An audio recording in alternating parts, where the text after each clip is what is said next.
இன்றைய சிந்தனைக்கு ஒரு அழகான ஒரு சிறுவன் இருந்தான்.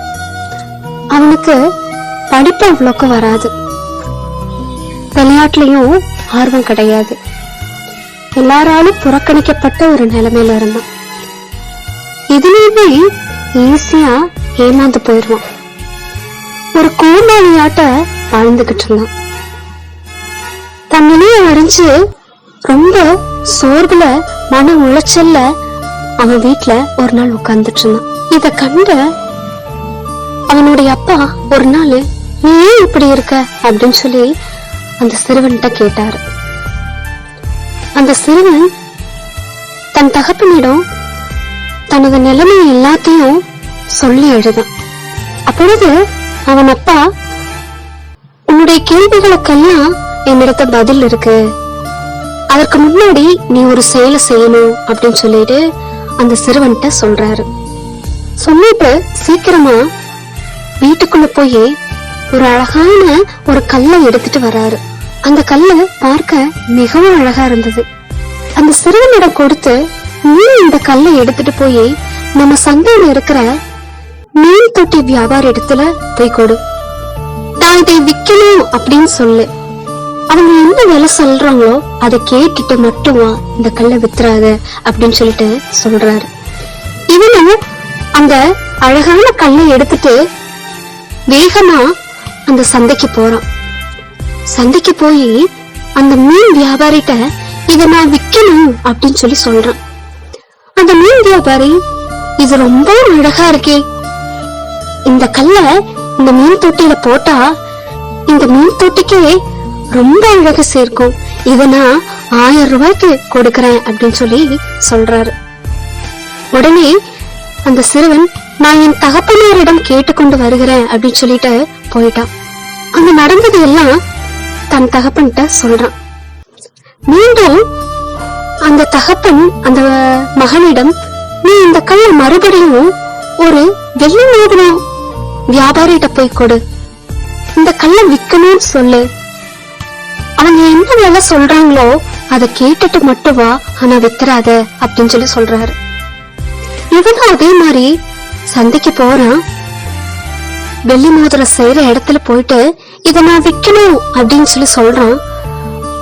அந்த வெள்ளி மோதிர வியாபாரி இத வாங்கி பார்த்ததும், இது அவ்வளவு ஒரு அழகான கல்லு, இத நான் உடைச்சு என்னுடைய மோதிரங்களுக்கு நான் வச்சு கொள்வேன், இத நான் 10,000 ரூபாய்க்கு நான் உனக்கு தர்றேன் அப்படின்னு அந்த சிறுவன்கிட்ட சொல்றான். உடனே அந்த சிறுவன், நான் என்னுடைய பெற்றோர்கள்ட்ட கேட்டுட்டு வரேன் அப்படின்னு சொல்லி அந்த இடத்தை விட்டு வந்துடுறான். தன் தகப்பன்கிட்ட நடந்ததையெல்லாம் சொல்றான். உடனே அந்த தந்தையார் அந்த கல்லை மறுபடியும் கொடுத்து, நீ இத ஒரு வைர வியாபாரிகிட்ட போய் கொடு, இத நான் விக்கணும்னு சொல்லு, அவங்க என்ன விலை கொடுக்கறாங்கன்னு கேளு, ஆனா இத வித்துறாத அப்படின்னு சொல்லி சொல்றாரு. அதே போல இவனும் வைர வியாபாரிட்ட போறான். போய் இத நான் விக்கணும் அப்படின்னு சொல்லி சொல்றான். அந்த வைர வியாபாரி, இந்த கல்லை எனக்கு எங்க இருந்து கிடைச்சது, இது ரொம்ப அழகானதா இருக்கு, இது ரொம்ப விலை உயர்ந்தது, இதுக்கு நான் 5 லட்சம் தரேன் அப்படின்னு சொல்லிட்டு அந்த வைர வியாபாரி சொல்றாரு. உடனே எனக்கு ஆச்சரியம், அவ்வளவு ஒரு ஆச்சரியம்.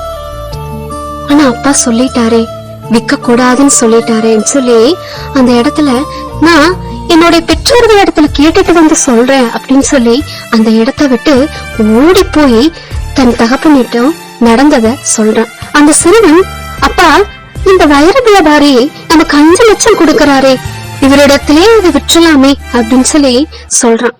அப்போது அந்த தந்தையார், இது 5 லட்சம் இல்ல, 50 கோடிக்கு போகும், இது ஏன்னா அரிய வகை கல், இது எங்குமே கிடைக்காது, இது நம்மளுடைய குடும்ப பொக்கிஷம், இதனுடைய விலைய எங்கேயுமே மதிப்பிட்டு சொல்ல முடியாது அப்படின்னு சொல்றாரு. இது மீன் வியாபாரிகிட்ட இருக்கும்போது அதன் மதிப்பு வெறும் 1000 ரூபாய் தான். வெள்ளி மோதிரம் வியாபாரிகிட்ட போகும்போது அதன் மதிப்பு வெறும் 10,000 ரூபாய் தான். அதுவே ஒரு வைர வியாபாரிகிட்ட போகும்போது அதன் மதிப்பு 5 லட்சம். ஆனா இதன் உண்மையான மதிப்பு யாராலும் சொல்ல முடியாது.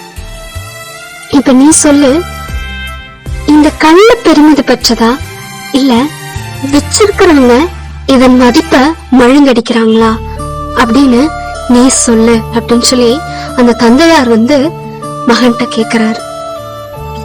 மகன் உடனே, ஆமாப்பா, இந்த கல்லு மிகவும் மதிப்புள்ளதுதான், ஆனா இத வச்சிருக்கிறவங்க தான் அதன் மதிப்ப மழுங்கடிக்கிறாங்க அப்படின்னு சொல்லி உடனே பதில் சொன்னான். உடனே அந்த தந்தையார், இந்த கல்ல போலதான் நீயும், உன்னுடைய ஆசிரியர்கள், உன்னுடைய நண்பர்கள் எல்லாம் உன்னுடைய மதிப்ப ரொம்பவும் குறைந்ததா தான் பாக்குறாங்க. ஒருவேளை நீ சிந்திச்சு பாரு, மீன் வியாபாரிக்கிட்டயே வித்திருந்தோம் அப்படின்னா வெறும் 1000 ரூபாய்க்கு போயிருக்கும்.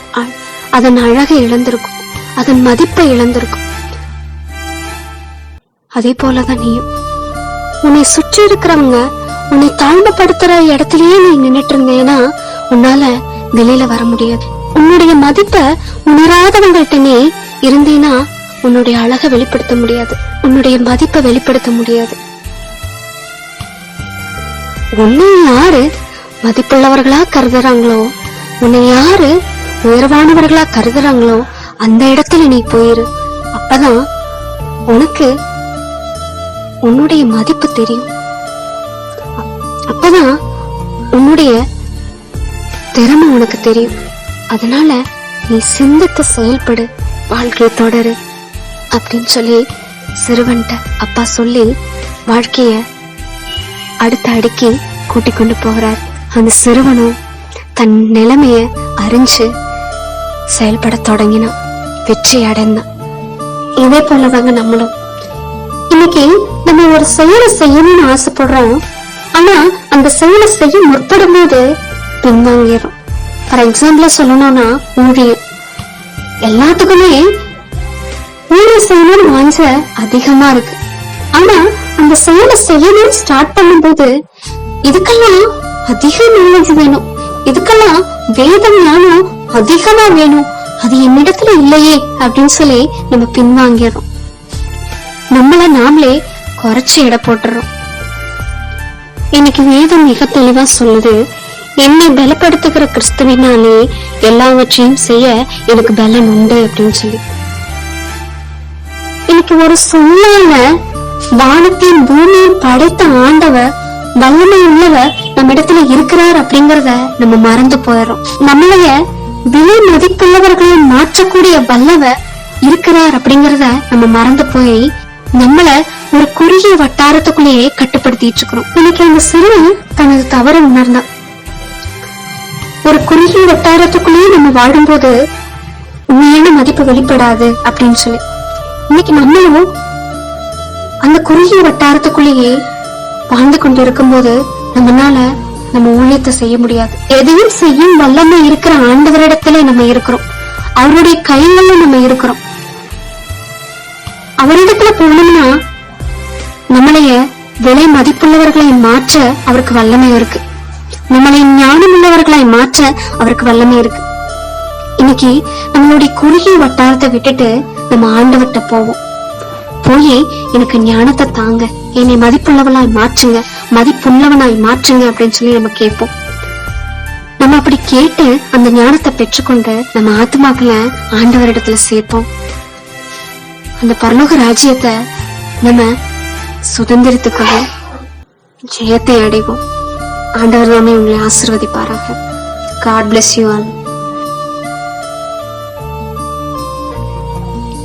அனுதினமும் பெற்றுக்கொள்ள சப்ஸ்கிரைப் பண்ணுங்க, பெல் பட்டனை கிளிக் பண்ணுங்க.